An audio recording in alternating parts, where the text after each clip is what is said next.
Hi, welcome to Quantum Canine. I'm Tricia Selbach. This is Kevin Behan. Good to be here. And Kevin, today we're going to talk about a technique that you have created, invented, which you at this point call pushing, which I like to call the push me, pull you after the Dr. Dolittle story. Oh, okay.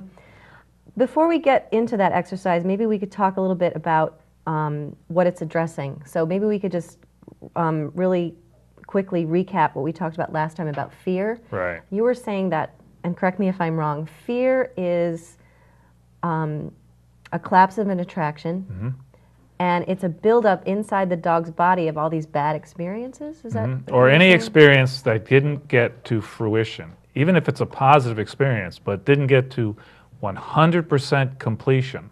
What do you mean by that? Well, let's just say you come home, your dog's excited to see you, and you give him a big juicy steak. And let's just say that's 99% completion. For reasons we can explore later, it's not 100% completion, but it's pretty darn good. Well, that last little smidgen of energy that didn't get to fruition, he's 100% excited, he got 99% satisfied, but that last little bit didn't go away. It went back into the battery, if you will, and got tagged with fear. Now, fear, another way of looking at it is the brain's Dewey Decimal System. Like you go in the library and all the books are categorized. Or when you store a file on your computer, it gets registered. It's broken up and put all on the hard drive. Well, that's what fear is. That's the central nervous system tags a desire that didn't get finished. And then it knows where it is, back on the hard drive, i.e. the physical body. That's where it's stored. And later, when the circumstances are resonant with how it was created, up it comes to get finished off. So it doesn't have to be getting yelled at about the garbage. It doesn't have to be the mailman coming. Right. It can be anything. Right. And the reason we have so much fear today in dogs, much more than when I was a kid growing up with dogs, or you talked earlier, why were dogs so much happier 50 years ago? The reason is people are stimulating the dogs too much. They're putting too much energy into the system. The energy isn't running its due course as it evolved to do through the natural evolution of wolves, and it's getting stored as fear. So they're just little bombs waiting to either explode or implode? Well, it's so much energy that gets so densely packed that when it does come out, if there's no vehicle for its transmission, it's an explosion or implosion, right? And then that looks like problem behavior. Right. That's the source of all problem behavior, right? And so your pushing exercise, that addresses that. Yeah, so the point of this mech battery, why are we, by definition, dysfunctional? Why are we constitutionally designed to be in conflict, dysfunctional, inherently frustrated, conflicted, confused? I don't know, that's a big question. Yeah. Why do we wake up at 3 in the morning stressed out rather than blissed out? Right. The reason is we have this battery that's stored in compressed energy tagged with fear. So when it comes out, the reason it's designed that way is to overpower resistance. Everything out there in the world is resisting. It resists making contact with it. Let's say you want to walk up and pet a deer. Oh, that's a cute deer. Let me pet the deer. Well, the deer's going to run. That's a lot of resistance. You got to catch that deer. You got to put out a lot of energy. So if the wolf wants to catch a deer, there's resistance between the wolf and the deer. Right. Okay. So all things are attracted to each other, but there's resistance to connecting with them. And that's why you have to have a battery for that burst of energy to overpower that resistance. So the reason we do the pushing is to make resistance, and sooner or later the resistance gets strong enough where the dog has to go back into the physical memory bank and let the fear go. And it comes up to the surface. And now he's giving you all this latent energy, and that's now 100% completing. So you're using that battery in the way that nature designed it. Exactly. Nature designed a wolf to have a battery so it could overcome all the resistance it takes to take down a moose, whatever it is. Right. And with the modern dog, they're never given really a chance to overcome any resistance to download that so energy. they make it up on their own. Their instincts will pop up, guard the food bowl and bite the owner or chase the mailman. They'll make something up just to get the battery downloaded. And as a matter of fact, the circumstances are irrelevant to the dynamic. I don't care what the circumstances are. That's not the cause. The cause is this battery that's building up energy, and it just has to find a way out, and it makes something up. So let's run a couple clips of showing you doing the pushing with some dogs you have out at your place right now. Good. Okay, this is a Rottweiler, and see, he's shaking off. He's trying to get energy out of the system, and he's hooking me with his front feet because there's fear. And there's the proverbial neighbor's lab. He's always got to get in on the action. And so what I'm doing is pushing the dog away from me, and I'm always backing up and trying to increase the dog's stamina to stay with me. Well, this is a highly complex moment because it is. The other dog is there, yeah. I'm also doing a little, I like that you said push-pull. This is the pull part of it. So I do push and pull. So the dog's pushing into me, and he's pulling away from me, pushing into me. Once I have a good push, you can throw the pull in. The two of those then average out to heel. So the dog's getting really excited about overpowering resistance. Now my right hand is just moving to distract the lab, so this is a little distorted. But you want to see the dog driving in. And notice the dog is leaving the ground. That's really important. And what happens here is the dog will start to become weightless. He'll start to become really light on his feet. And he'll walk really nice. He's not heavy on the leash. You got to get him up so he's oblivious to balance. He just wants to leave the ground. And that makes it really easy. Once I get that suspension, I call it, and eventually the dogs don't even care about the scraps on the ground. They don't care what other dogs are doing. They're driving into... Now that's interesting. That's a stereotypical pattern. You see the dog is spinning clockwise, out of context with what's happening here. And that's an old memory coming up to the surface. He's put in a kennel somewheres, and he gets excited and he spins clockwise. So as he wants something, that memory comes up. So every time he wants something, he starts spinning. Yeah, that's his pattern. That's physical memory coming out of the system because energy starts to come up. So what he's learning to give me is his damaged energy or hyperstimulate, whatever you want to call it. It's conflicted. Some of it is outright trauma, house-breaking stuff. Let's say something really bad happened to him. He got hit by a car. Well, that's still in there. So I open my hand just enough so he wants to. That's his breakdown point right there, and I want him to overpower that. There you go. See how he surged in? He had to get through his fear to overpower my resistance. Now, 5 minutes of that is worth more than 20 minutes of jogging because he's actually dealing with an emotional issue. Because jogging doesn't have anything to do with draining that and battery. And this is the pulling. Just try. And then I want to average. Now I'm shaping that drive into healing.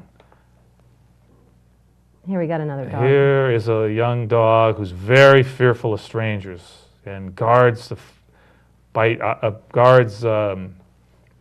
food bowls and toys and goes after people. He's like a Cujo. He's only 7 months old. He learned all that from house training and from being hyper stimulated. He's got this high working drive, cattle dog drive. Kids are running around inside the house playing with him. And that's energy that can't get to fruition, gets him in trouble. And he's really just a sweetie pie dog. And when they lose focus like that, that's revealing. He gave me a little energy, and then the circuit breakers cut off, and he got distracted. After a while, they don't get distracted. They stay focused, but they're going through fear. All the fear's coming up, and up comes the memory of whatever put it in there. And the fear is giving them the energy to move through the resistance. And yeah, if they're hungry enough, right. So I don't feed them out of a bowl. They eat, I wear the food pouch, and that's their meal. And they overpower resistance to get what they want, and that is how animals function in nature. That's the natural dynamic. And we talk about exercise versus pushing. I'm not using the pushing to give them exercise. I'm draining the battery. So for example, wolves do a 60 to 100 mile circumference a day.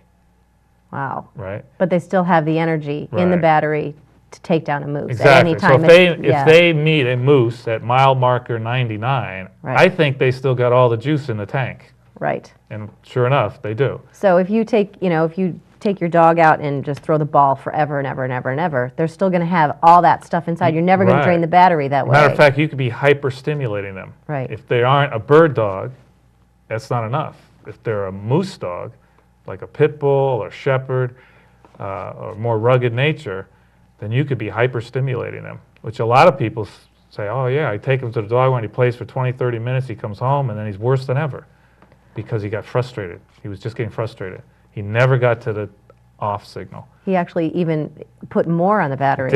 It did. Right. Because it was too much agitation without culmination. And from what you were saying before about what puts the fear in the battery, it sounds like even if you raise your dog perfectly according to your model, there's always going to be Yes. something in that battery. There has to be. Yeah, we're designed to absorb energy and store it as stress. Stress is the only way information can be transmitted through time. Oh, can you explain that a little more Well, detailed? I like to use the internet for an example. When you write an email and you send it, it compresses it. So think of that as stress. Because if it were to send it as text, it would be too much data and it'd be too many chances for errors. So when you compress things and strip away all the logic in it that makes it, linear and easy to read, and then you transmit it over distance or over time, then when it gets there, it's then decompressed by your browser, your word processor, and that turns it back into legible print. So that's exactly how stress works in nature. Energy is compressed, it's transmitted as dysfunction, and then in the proper conductive moment, it comes out as cooperation. Could you give a physical example of what that would look like? I'm not really 100% getting it. Well, let me put it this way. Let's look at the wolf as the perfect archetype for this model. Yes. So the mother wolf stresses the hell out of the babies. Right. Beats them up, scares the Gotcha, death right. out of them. Right. They internalize a ton of energy into the battery. Right. Okay, now when they're little babies, they're looking up at their mother. Well, 2 years later, now they've grown up and they're eye to eye with their mother. And now what are they looking up at? They're looking up at the moose. Prey, right. Right. So now the moose is triggering the I fear the mother see. put in there. And where do they bite the moose? Where's the kill shot? Right in the nose. And what were they doing with the mother 2 years earlier? They're licking her lips and she was regurgitating. So it's a perfect model. Oh, so that's how the mother uses stress to imprint the puppies. to give them information about how to hunt the moose. How to hunt the moose. She has no cognitive idea what she's doing. Right. It's just working the way it works within her as well. But that's the purpose of it. It teaches the dog, the cub, where to bite the moose. That's your kill shot. You get him in the nose, you got leverage. Right. Like the farmer puts the ring in the bull's nose. He has Right. leverage. Right. The moose is physically superior to the wolf. But if he gets him by the nose, he's got leverage. So that's the point of stress, is it transmits information through time. 2 years, it stayed in that battery. Perfect transmission, no errors. But it was up to the moose in the conductive environment of hunting to put it back into its legible format, if you will. So that the wolf now said, oh, there's my release. Right. The wolf, the moose triggered it. They triggered the Moose triggered the fear battery right. and decompressed it. Right. Because he acted like a moose or prey. By acting like prey, he decompressed the stress. So is that what problem behavior is, basically? That's all problem behavior is it's stored up energy, and then the owner, let's just say the dog runs under the couch with the favorite glove of the owner. They drop Right. their glove, they run under the couch, and the owner puts their hand in there Right. to get it, and whack, they get bit. Right. So they say the dog turned. I don't. I think it's the perfect logical outcome of that dog was thumped on the nose for taking a glove, probably. Right. Bad doggy. And he internalized it like the dog we saw last week going belly up and fibrillating. Right. Right. And it stayed there until the owner lost power by reaching their hand where it didn't belong. And they couldn't put any pressure on the dog in that moment, in that situation, because they're on the other end of the couch, they're just sticking their hand in there. Well, the dog has now instinctive permission to bite the hand. Because when we smack them on the snout and say, bad dog, and shake our finger at them, we're saying, this marks the spot. Right. This is how you release the fear. So you notice you go to some people's houses and the dog will bump your hand to be petted. Well, that's because he was thumped by the hand. So he would like to bite the hand, but he doesn't have permission yet. So he's bumping it, next closest thing. So problem behaviors are just the time-delayed stress. Yeah, it's just a trigger for something. Releasers, exactly. And owners don't understand that they Right. have already given that imprint Right. of, here, this is what you bite. You bite my hand, or if you snuggle, if you put your face, if a lot of people cuddle their dogs and kiss them a lot, Yes. then their face becomes a trigger. Right. And so Because then they compress them too much. That's not natural for a dog. And I'll meet a lot of clients with split lips. Wow. Because the dog will jump up and punch them right in the nose with their snout. And I Wow. really, it's unbelievable. Split lips or cut on the eye because the dog bopped them right in the face. And I'll say, do you hug and kiss your dog? Oh, yeah, all the time. Well, the dog didn't like it. It was compressed for reasons we can talk about. Why is that compressive for a dog? And not necessarily for a human, although it can be, i.e. the expression, get out of my face. Right, right. But at any rate, so the dog is X marks the spot. I'll tell you one quick story. I trained a really great police dog, and the particular officer didn't have the partition between the back seat where the dog rode and the passenger compartment where the prisoner was handcuffed. Oh. So he had to rouse this guy and put him in the cruiser, and the dog was in the back, and the dog reached around into the front and licked him on the cheek. And the criminal said, why do you do that for? And so the cop, being a hard guy, said, he's marking the spot. Now, he wasn't actually all wrong, but from then on, the criminal kept his hand pressed to the window and didn't make a Right. sound on the way back to the department. But at any rate, but that's not incorrect. He was really charged, that guy, but he couldn't bite him because there was no justification. Reason, right? No reason. Right. So ingestion is ingestion, whether it's smelling, licking, biting. It's all on a continuum. So it was a very muted form of, ooh, would I like to bite you? You know? So the pushing exercise, it solves, you use it for every problem behavior because it solves the yes. basic sort of system that's Well, let gone me awry. say, what it does is turn the owner into the solution. So it doesn't, in and of itself, solve it. But the dog now becomes attracted to the owner when triggered. And then those experiences allow the owner to solve the problem forever. So just the pushing in and of itself doesn't solve it, but it's the vehicle of solving it when triggered.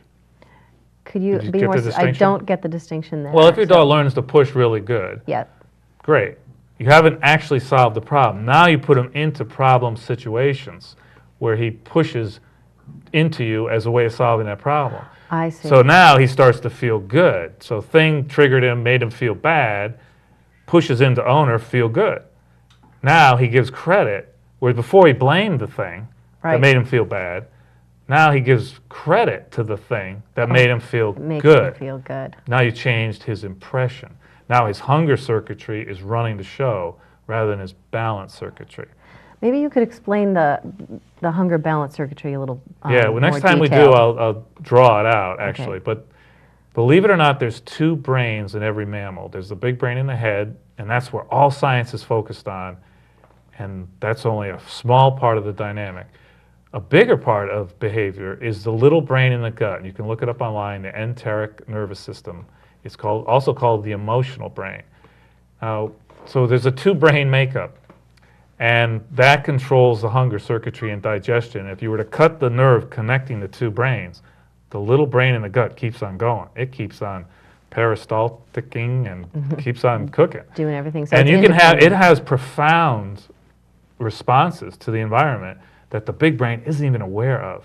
So it's now becoming intense scrutiny, but I've been studying it since the 70s when I first heard of it and working it into my model, and it just fits beautifully.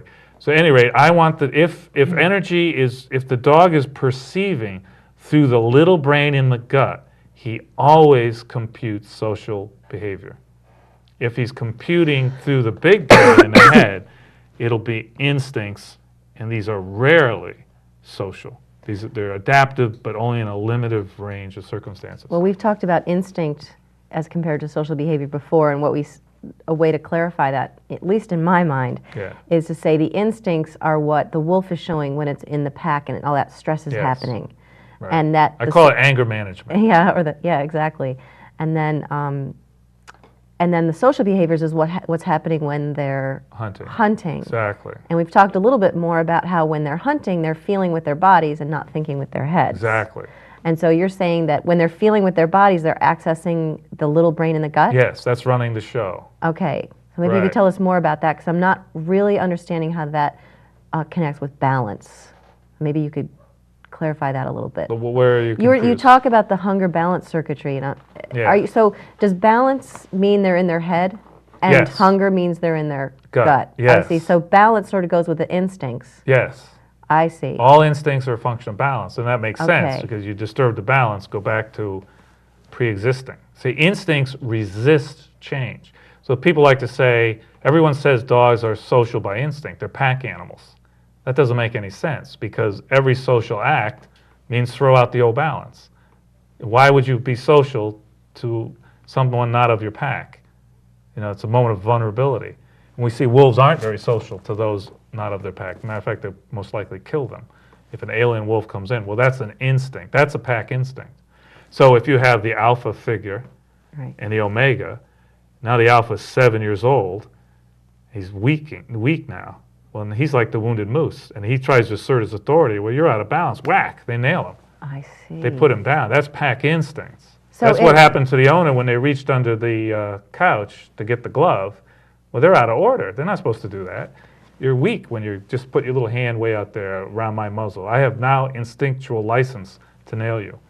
I just had a small light bulb go off in my head when you're talking about balance, because when the wolves are hunting something and an animal's weak or sick, they're off balance, aren't they? Yes. Well, actually, that's a very good observation. If you look at pack life, see how tentative everyone's moving. They're on a tightrope. Right. And every step is deliberate, and you'll see the tail is like wing, wing, wing, up high. That means, uh-oh, I'm about to fall. It's like the trapeze artist trying to stay the balance. The other ones have the tucked tail. They're like, uh-oh, I am falling. I'm holding on for dear life. Right. At the bottom of the wire. So you're seeing total balance. Whereas if you look at them in a hunt, you're seeing weightless flow, total flow. Right. No balance. They're leaving the ground. And their tail is like a rudder. And it's got nothing to do with this precariousness. It's steering. It's like the little motile flagella just moving along. So that's flow, and that's group energy. That's social energy. They're communicating perfectly. They're actually even communicating with the moose, because the moose might say, you know what, guys? I don't feel like getting eaten today. Okay, we'll come back next year. No problem. There's actually incidents of wolves running alongside a moose for miles, 1 to 2, 3 miles, stride for stride, and they just peel away. Is that because the moose isn't off balance? Yeah, the moose is actually probably enjoying. An animal, the prey doesn't get to run for the fun of it either. They need a trigger. Their battery needs trigger. Oh. They love to run. A deer loves to fly. Every animal wants to fly, weightless, but they need a trigger. So that moose loved to run alongside those. When does he get to run? He never gets to run. So he's running for the joy of it alongside those wolves. And because his strides are so virile and symmetric and healthy, there's no opening for their fear to come up. So we'll see you next week. See you next month, next year. So the vibration in the body unbalance of the moose actually triggers fear. Yes, you're saying, and that gives them the energy to overcome the resistance. Right, exactly. If they're raised on a dysfunctional platform, which is how wolves are raised. Right, in the stress of the pack. pack. Mother whooping up on the puppies. Right. That's not good. You don't want to you do not want to live in a pack. We do not want to duplicate pack life. We want to emulate team life, group life. So where other theorists study how wolves live in a pack, I'm not interested in that. I want to study how they work as a team. That's how I want to be with my dog. I don't want any pack instincts in my dog.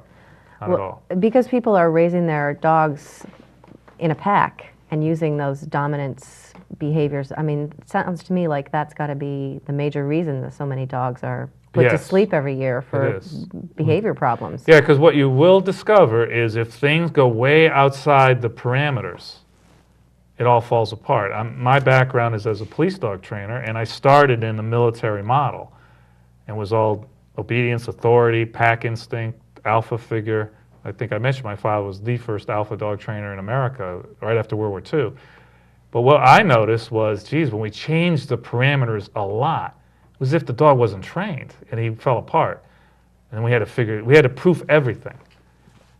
And then I started working with the Germans, and they made a really amazing observation. You know, the police dog never meets the same criminal twice, or if he does meet the same criminal twice, it's always different. Right. I said, oh, of course. So you can't have this balance thing. Forget balance. Balance isn't going to get you there. Balance can only contain a certain amount of energy. So people that raise a dog on the pack model, they will find it takes more and more energy to keep the dog down, to keep a lid on it. And you get back less energy from the dog. You put more into it, you get less back. And that's why I rejected that model. I want to put a little energy in and get more back. It's synergy. That's what's going on in the group. If they are in a group, if everybody does what they want, everybody gets what they want. That's really what's going on in the group. And we can see that in every aspect of human endeavor. A really good team. All the people are playing their role as hard as they can. Everybody does what they want, move that ball, and everybody gets what they want. They get the trophy. That's the only way it works. That's team life. You want a really good example of pack life is the prison system. That's a pack society. And that takes a lot of energy to contain it all. It takes a lot of energy to contain it, and I don't want to live like that. Right, but that's how we're living with our dogs. That's right now the conventional wisdom, right. What I really liked about things you've told me about your police work is that you've modeled it on this whole prey-predator thing, right. where you teach the police dog that the criminal is the prey. Right. And therefore, the criminal controls the dog. Exactly. And so that the police officer doesn't have to, because he might not be there. Yeah, because we want the dog to work out of sight of the handler and yet be flawless. So I realized that I don't want handler controlling dog controlling criminal. I want to flip it around. I have criminal controls dog. If he doesn't run, dog can't bite him. If he does run, dog can bite him. That's just like it works between wolves and moose. And the handler, we trained a dog, so the handler, his voice controls what the criminal does. So the cop says, put your hands down or something. Yeah, the guy's not running. And prey controls predator. Handler, human, controls prey. That's a perfectly logical flow of events from the dog's point of view. The other way does not make sense in the animal mind. Doesn't make sense. In your model, that's what the owner does. He controls the prey. Right. Yeah. Then when you raise a family dog, it's the same thing. If dog and owner can agree what the prey is, and if the owner can control the prey, which we can do, since we already said we agree what it is. Yeah, that bite toy, that's it. That's our moose. I'm going to give it moose energy. Then owner controls prey controls dog, owner controls dog, no matter what. And everybody gets what they want, and Everybody everybody gets what feels they want. good. Right. And you don't have problem behaviors. And then you won't get the unintended side effects of problem behaviors. Yeah, he listens to his owner, but he's afraid of children, or he's aggressive to children, or he's afraid of thunderstorms and all that other stuff. Well, it's been another incredibly illuminating day with you, Kevin, and look forward to next week or next time, and we'll be talking more about dogs. Yes, indeed.